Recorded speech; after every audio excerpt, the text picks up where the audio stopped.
Hi there! I'm the Declutter Homemaker. I love finding little habits that help our homes feel lighter and our minds a little calmer. And the best part, these habits are simple enough to actually stick. I know every home looks different. Some of us have toddlers underfoot, others have teens, or maybe it's just you and the dog. But no matter what stage of life you're in, we all want one thing to stop feeling like we're constantly cleaning only for the mess to come back again. That's why in today's video, I'm sharing 12 small habits that have changed the way I care for my home. They're not trendy or dramatic, but they work. And they work with your real life, not against it. I used to think I just needed to be more disciplined, wake up earlier, do more in less time. But what I actually needed, it was a mindset shift. I needed to stop aiming for perfection and start building a home that's peaceful enough to live in, not perfect enough to show off. These are the habits that helped me make that shift. And the first one, it's surprisingly freeing. Let's get into it.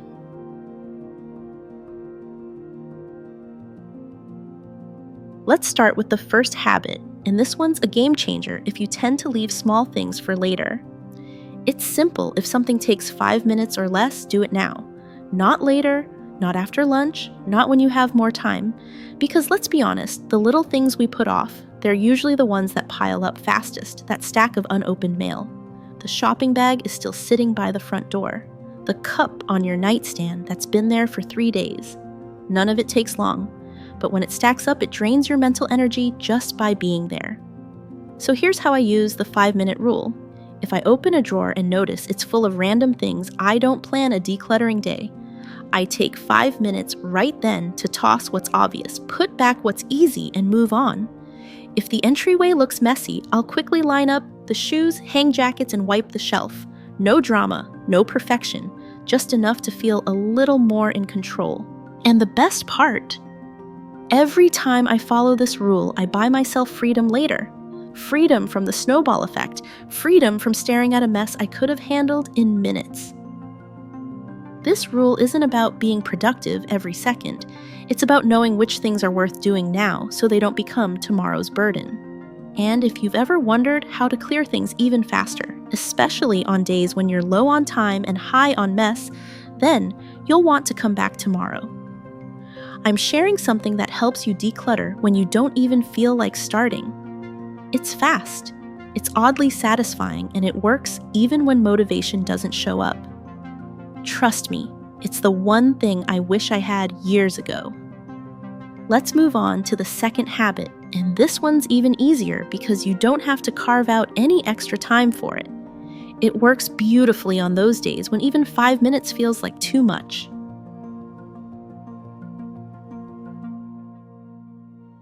Now for the second habit, and this one sounds simple, and honestly it is, but it makes a huge difference, especially on days when you're already stretched thin.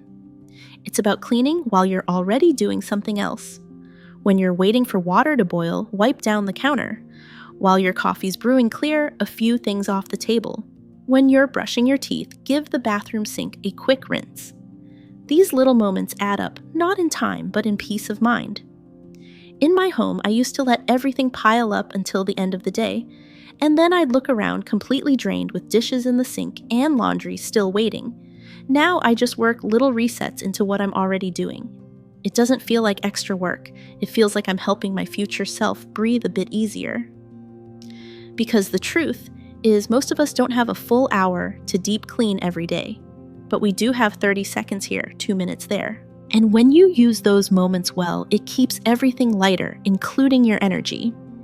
And coming up next is a habit that works beautifully with this one, especially if you often feel like clutter keeps traveling around your house.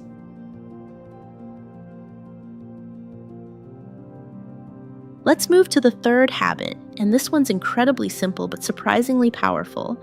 It's about noticing how often we walk around the house empty-handed, even when clutter is right in front of us. You head upstairs, but leave your coffee cup on the table. You go to the kitchen, but walk past the socks on the stairs. It's not laziness, it's just that our brains are focused on where we're going, not what we're passing. So here's the shift start, treating every trip from one room to another as a mini reset opportunity. Before leaving a room, glance around. Is there anything at all that doesn't belong here? A charger, a water bottle, a random toy, pick it up and carry it with you. That's it. One item, one moment, done. In our home, we keep a soft basket at the bottom of the stairs. Throughout the day, we toss in things that need to go up. At night, I grab the basket and take it all in one trip. It saves time. But more than that, it stops clutter from migrating and growing like a slow leak. This habit isn't just practical, it's mental maintenance. Every little thing you return to its place gives your brain one less thing to track, one less weight. And over time, that builds a home that feels easier to live in. Coming up next, a habit that takes this a little at a time mindset and applies it to your whole week.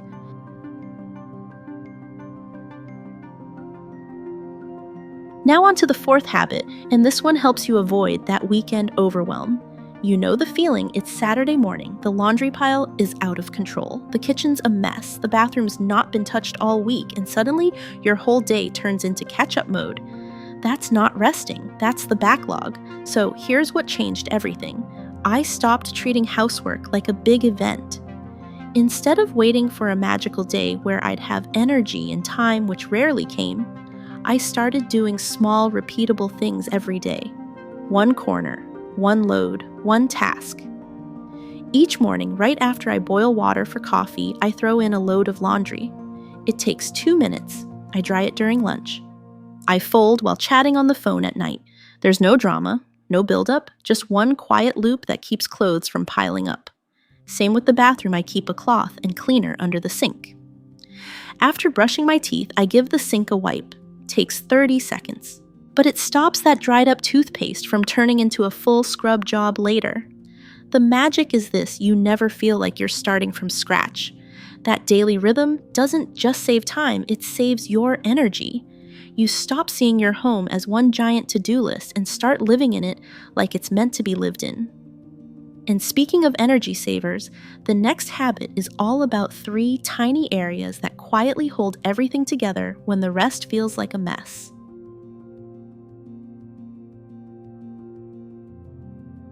We're now at the 5th habit, and it's one of those small things that make a big difference. If you only have time for 3 cleaning tasks a day, let it be these: tidy the bed, clear the sink, and keep your counters open. Each morning, before I leave the bedroom, I pull the blanket up neatly. Nothing fancy, just enough so it doesn't feel messy anymore. It's like hitting a reset button for the room. For the sink, I try to never leave dishes overnight.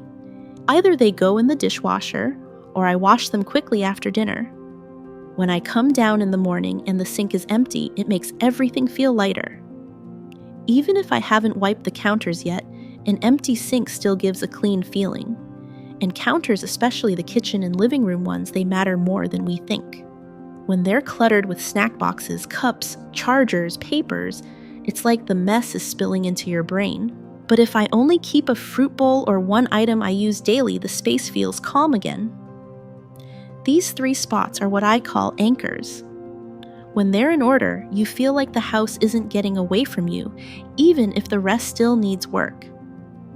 Next, let's move into something that can quietly change how supported you feel in your own home, especially if you often feel like you're cleaning all by yourself.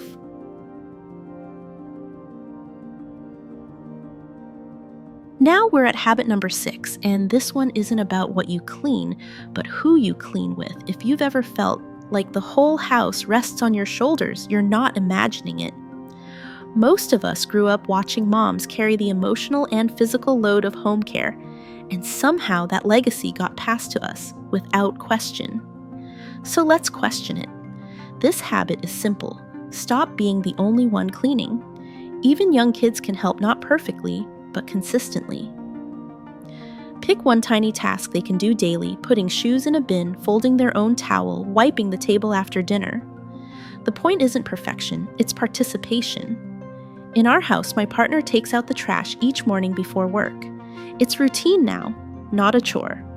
My older son checks the floor after meals. If he sees crumbs, he grabs the handheld vacuum. None of this is magical, but it means I don't feel like the only one who notices the mess or the only one fixing it. And emotionally, that matters. You feel less like the manager of a house and more like a person living in one where everyone plays a small part in keeping things livable. Next up is a small storage tip that gently reshapes how clutter enters or doesn't enter your space.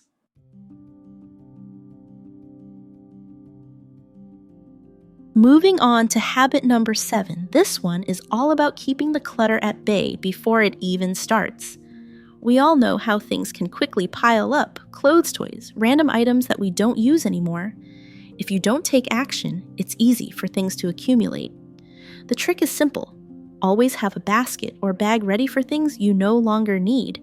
Don't wait for a big declutter day or a massive spring cleaning session.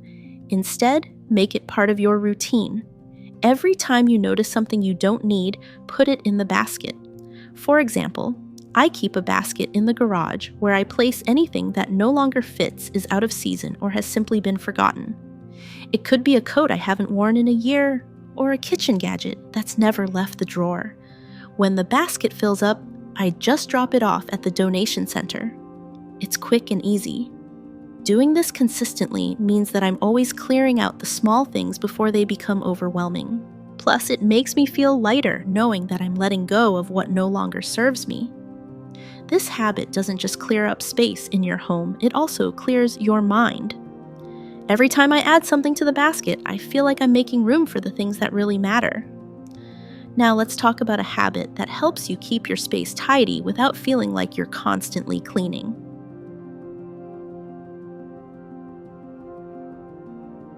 Making sure you wrap up the little tasks before you unwind is a habit that can change the way you feel about your home. And this is habit number 8. How often do you sit down to relax only to feel like there's a whole list of things still waiting for you? The dishes, the laundry, the scattered toys. It's hard to fully relax when your mind is still running through what you haven't finished yet. Here's the trick. Don't sit down until the essentials are done. Before you get comfortable, take a few minutes to handle small tasks that will make a visible difference. For me, I don't sit down until I've cleared the kitchen. If the kitchen is clean, even if the rest of the house is still messy, I feel lighter. At night, before I sit down to watch TV, I tidy up the living room. I put away toys, fold blankets, and make sure there's nothing left out. It only takes a few minutes, but it helps me enjoy my time without thinking about the mess. The key is not about making everything perfect. It's about doing enough to feel in control before you pause. That way, you can truly relax without the weight of unfinished tasks hanging over you. That's habit number 8. Coming up next is habit number 9, which will help you combine cleaning with your everyday routine so it feels effortless.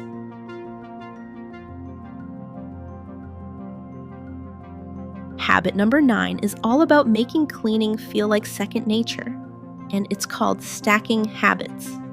If you've ever felt like adding cleaning to your day takes too much mental effort, then this habit is a game changer. It's not about finding extra time to clean, it's about finding ways to link cleaning tasks to things you're already doing. The key is to stack cleaning habits on top of your existing routines.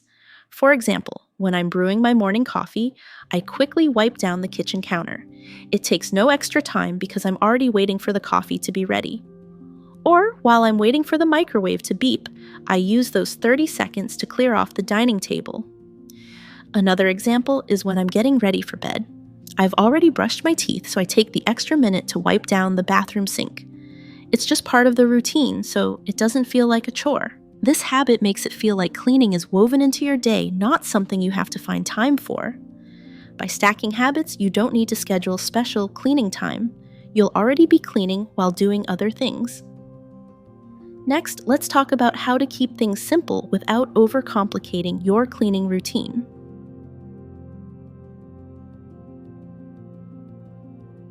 Now we're on to habit number 10. This one is about simplifying your space without adding extra work. It's easy to feel like you're always picking things up, but somehow the clutter doesn't go away.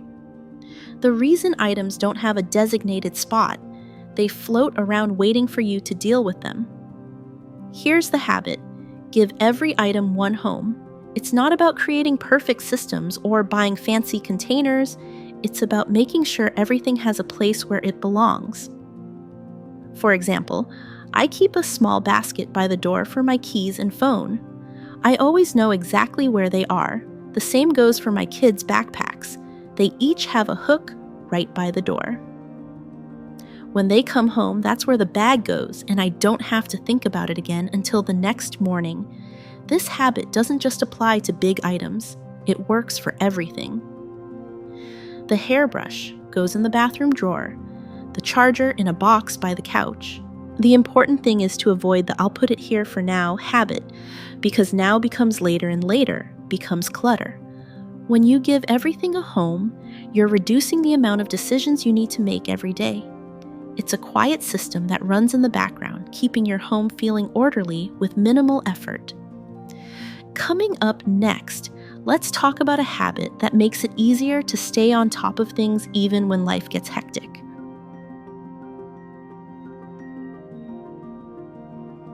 Habit number 11 is all about accepting that some areas can be messy and giving yourself permission to let them be.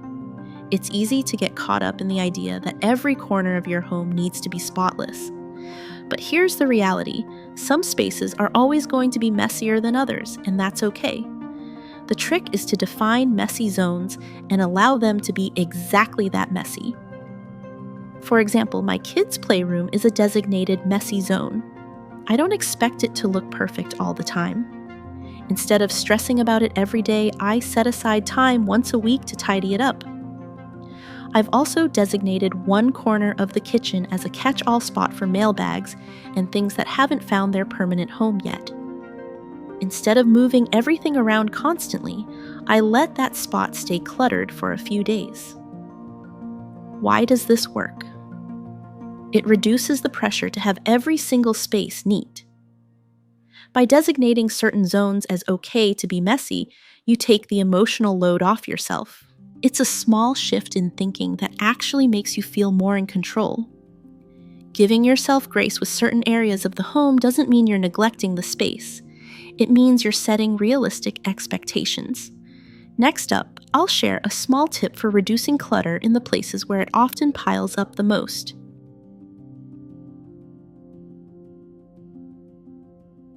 And now we're at the final habit, and this one is truly a game changer because it turns cleaning into a time for yourself.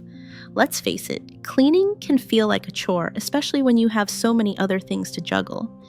But what if you could make cleaning feel less like a burden and more like a break? The secret is simple: combine cleaning with something you enjoy. For me, whenever I'm cleaning, whether it's washing dishes, wiping down counters, or folding laundry, I make it an opportunity to enjoy something else. I'll put on my favorite music or listen to a podcast. Instead of thinking of cleaning as work, I treat it as time for myself. It's like a mini escape where I get to enjoy something I love even while I'm cleaning. Another example is when I need to make phone calls. Instead of just sitting and talking, I'll tidy up while catching up with friends or family. Whether it's organizing the living room or simply putting things back where they belong, I'm being productive and enjoying a conversation at the same time. When you pair cleaning with something enjoyable, it stops feeling like a task. It feels like you're multitasking in the best way possible, getting your space clean while also taking care of yourself. Cleaning becomes a way to unwind rather than adding stress. And that's the last habit. I hope these tips help make your space feel lighter and give you more time for yourself.